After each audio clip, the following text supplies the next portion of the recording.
I want to thank all the readers. Thank you to the Cottage Bistro for hosting us for the last 3 years.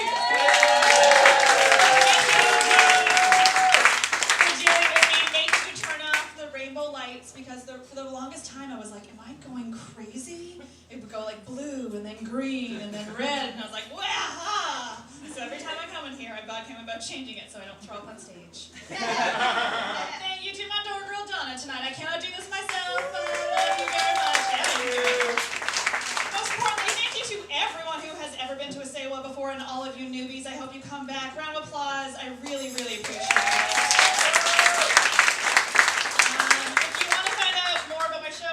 Constantly on Twitter, or I have a mailing list I do once a month. If you go to sarahbano.com and go under contact, there's a MailChimp thing you can sign up for, and like I said, once a month, and I will never sell your emails because I'm not that important. Okay, so this is the last reading. If you guys heard Bear, prepare yourselves. So this book, quick recap, won the Governor General Award for Literature in 1976. This is Canada's highest literary award.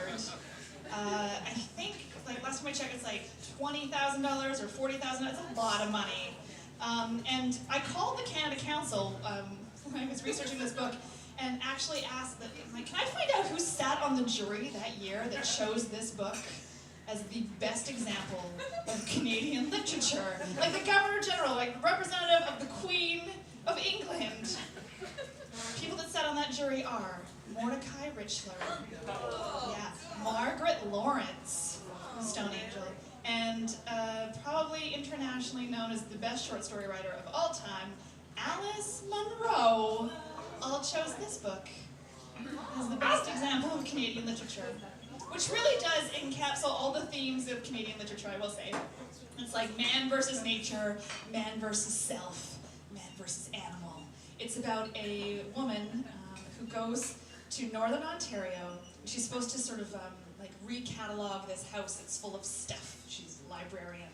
And on the property, there's a bear. And the book is like 144 pages. There's a lot of sexual tension with her and this bear.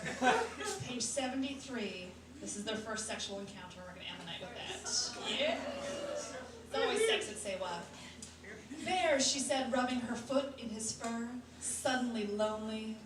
The fire was too hot, and the fur rug had edged towards her. Oh, she was lonely, inconsolably lonely. It had been years since she had had any human contact. She had always been bad at finding it. It was as if men knew that her soul was gangrenous.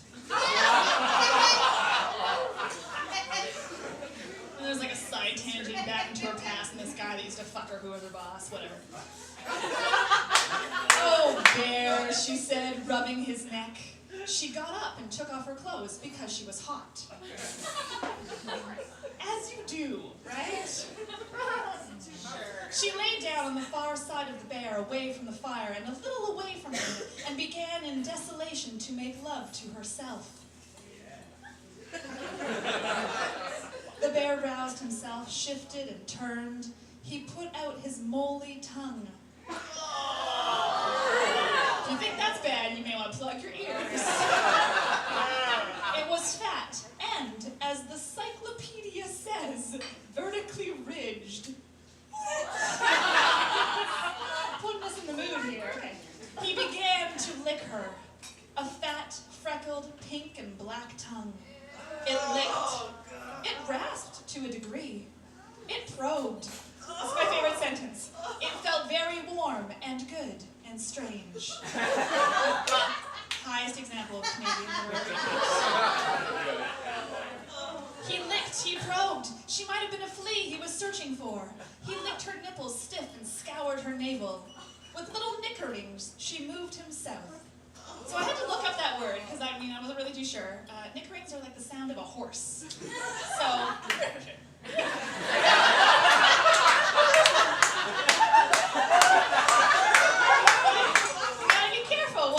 choose, because I will fucking look that shit up and see if you used it properly. And I don't think it works. She swung her hips and made it easy for him. With her promiscuous kisses, right? Bear, bear, she she whispered, playing with his ears. The tongue that was muscular, but also capable of lengthening itself like an eel, found all her secret places. And like no human being she had ever known, it persevered in her pleasure. Thank God. When she came, she whimpered. It's my favorite line. And the bear licked away her tears.